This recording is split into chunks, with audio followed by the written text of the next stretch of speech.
আসসালামু আলাইকুম প্রিয় বন্ধুরা, আপনাদেরকে দেখাচ্ছি বাংলাদেশের একটি সবথেকে বড় যে সেতু, পদ্মা সেতু। এই পদ্মা সেতু আপনাদেরকে দেখাচ্ছি। এই পদ্মা সেতুর দৈর্ঘ্য কিন্তু অনেক, 6.15 কিলোমিটার দৈর্ঘ্য এই সেতুটির, আর প্রস্থ হলো 22 মিটার। এই সেতুটা অনেক উঁচুতে আর অনেক মজবুত করে তৈরি করা। পদ্মা সেতুর মোট পিলার সংখ্যা রয়েছে 42টি, মোট স্প্যান রয়েছে 41টা। এই সেতুটা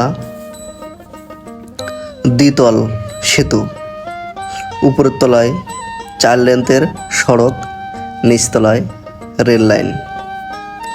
এই সেতুটা 3টা জেলার উপর দিয়েই কিন্তু বয়ে চলেছে। বাংলাদেশের এটা সবথেকে বড় সেতু।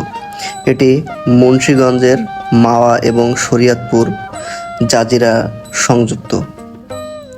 এই জেলার শরীয়তপুর মুন্সিগঞ্জ জেলার উপর দিয়ে কিন্তু এই সেতুটা চলেছে।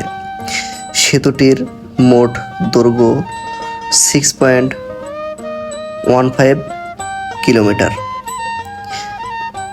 পদ্মা সেতুর 42টি পিলার এবং 41টি স্প্যান আগেই বললাম।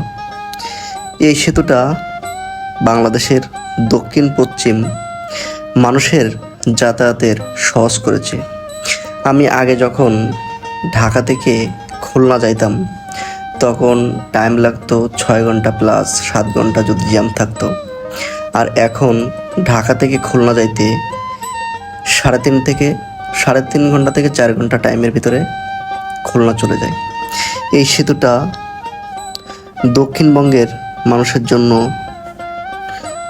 খুবই একটা সুবিধাজনক সেতু। এটা অনেক মানুষের উপকারিত এই সেতুটার জন্য।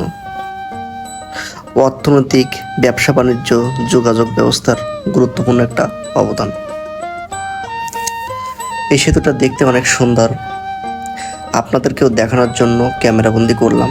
আমি এই ভিডিওটা খুলনা থেকে ঢাকা যাওয়ার পথে গাড়ির ভিতর থেকে করছি। তো আমার কাছে খুবই ভালো লাগছিল। আপনাদের কাছে কেমন লাগে অবশ্যই কমেন্টের মাধ্যমে জানাবেন। আর বাংলাদেশের বিভিন্ন স্থানের সুন্দর সুন্দর দর্শনার্থী স্থান দেখার জন্য আমার ভিডিওগুলো দেখবেন। আমি বাংলাদেশে সব জেলাতে যেয়ে থাকি, সেখানকার ভিডিও করে থাকি। ভালো লাগলে পাশে থাকবেন। ধন্যবাদ।